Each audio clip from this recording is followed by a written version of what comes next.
All right, this is a video of pulling the fuel pump, gas tank and fuel pump out of this 2,000 mile 96 Cobra. So it's a brand new car that's just been sitting, hasn't been got in and out and started every month, and seat worn out and clutch pedal worn out and doors worn out. It's basically been tried to, maintained, and just have things fail with age. So basically, here's the story. We dropped the tank, and it's not too hard to do. We use the jack stand there. Some people pull all this stuff out. We were able to get up there with the tool and pop those lines out.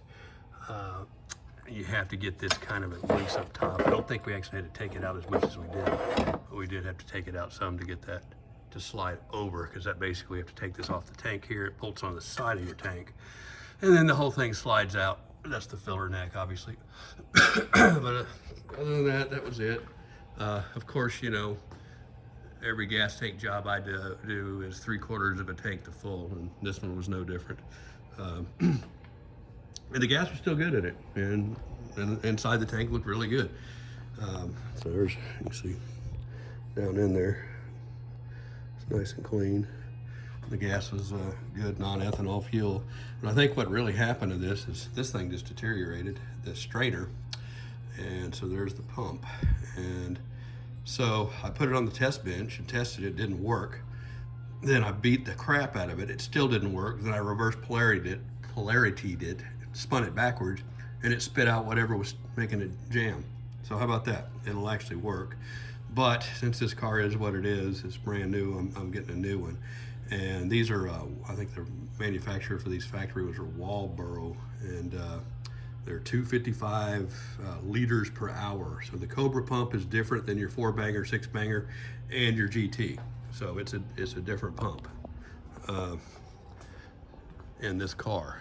So, and I had to order it off of eBay to get it, because none of the auto parts stores have it, and I think you could get the 6 and the GT there, no problem, but not this one. So it comes with the pumps. I didn't buy the whole. You can buy the whole pickup assembly. That's a whole lot more money, but it comes with a new hose. Actually comes with another wire and a new strainer and the pump. So hopefully that'll be all right. And so we'll make a little video putting it back together later and just add on to this one. But that's kind of it. So one of your things there.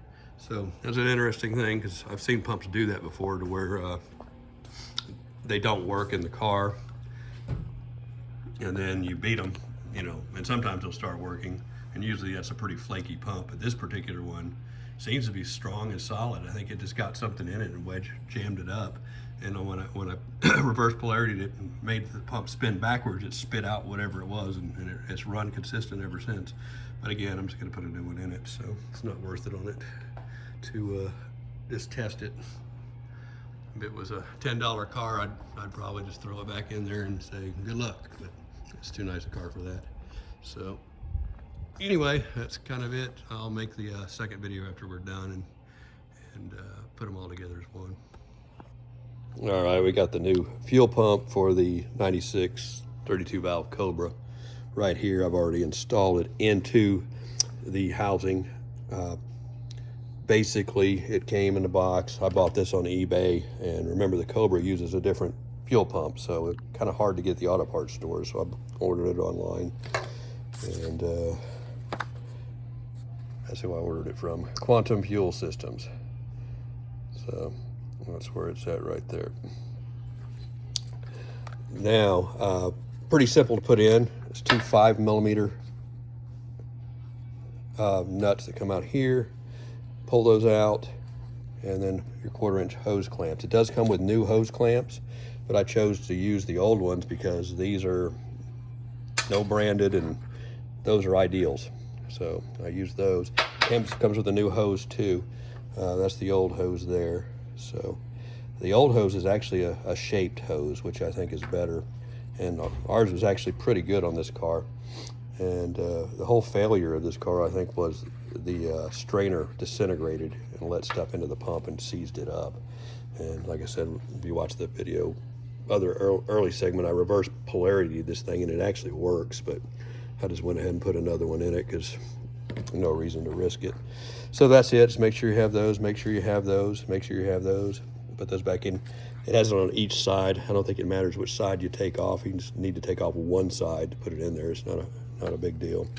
And then when you get the strainer back on, put it on in the end, and then it comes with this little clip. Don't misplace or lose that, and it comes in the kit, and that's kind of hard to get in there. And I actually use the same 5mm socket to push it down. It works pretty good, so that's an easy trick to do right there.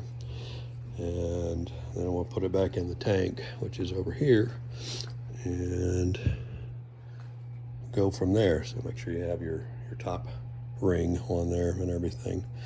And I believe these go, it can only go one way with the tabs right here.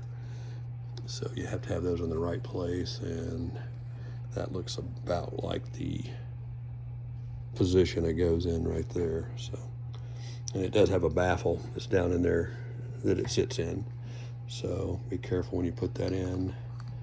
That new strainer in there, down in there, down in there, down this way. Don't break anything off. And of course, you know, make sure your fuel tank's clean. We already did all that on this process before. And then it has to go, I think we actually had to spin this thing all the way around like this. Get it in the deal. Gotta make sure you get knock the strainer off. And then spin it right there. Okay, so that's kind of where it goes. So I'm gonna put my snake camera in there to make sure the strainer's in place. And then the ring goes on, clock it, hit it back. And so that's kind of that. And I'll make another video here, add on to this in a minute to the next step. Okay, I've got the snake camera out looking down in the tank here. This is a pretty easy tank because it has the side fill to get into.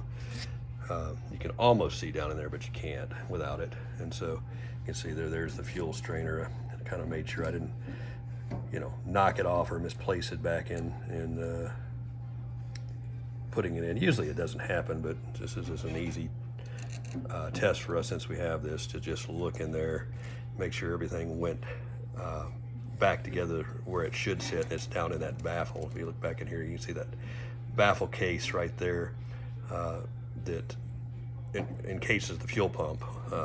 It's kind of a rectangular oval piece there that the fuel pump sits into, and so that's that. And so I'll back it out of here, and you can see what it looks like there going down into that baffle. So it all looks good and should work. And so we'll start putting it back in the car next. Okay, this is the third part of this fuel pump job. Sorry we stuck the tank back in so fast. I didn't get a chance to make a video, but it's all running now. Basically, we stuffed it back up in there, hooked the two lines up, and then plugged it in, and then we tested the fuel pump before we put everything together. So just go and kick the ignition on, and you'll hear the fuel relay kick it in and go bzzz, and then at that point you'll know what your project is not going to fail. So you just keep going. And there's the other part you have to take out here and drop that down some to put the tank, or to get the tank arm or the filler neck. When you slide it out, you basically bring it over, slide it into the filler net, put it up. It's real easy with no gas in it. One guy could do it, but we had two. And then let's put it all back together. That's it. So the car's running good. Just kind of looking at the car. So, old 32 valve Triton motor's running well. Here's your built by Robert Spates, and what does that say? Harry Hansen. So shout out to you guys. Y'all are still watching this stuff. Your motor's still running. Of course, it's got no miles on it, but it's set for all these years and it's going well. That's kind of the project there. Filled it back up with non-ethanol fuel. Not all the way full, we just put 5 gallons in it and it's running. And so now it'll go back to doing what it does best, sit around, do nothing. Life of collector cars. Fun, fun, fun. Thanks for watching.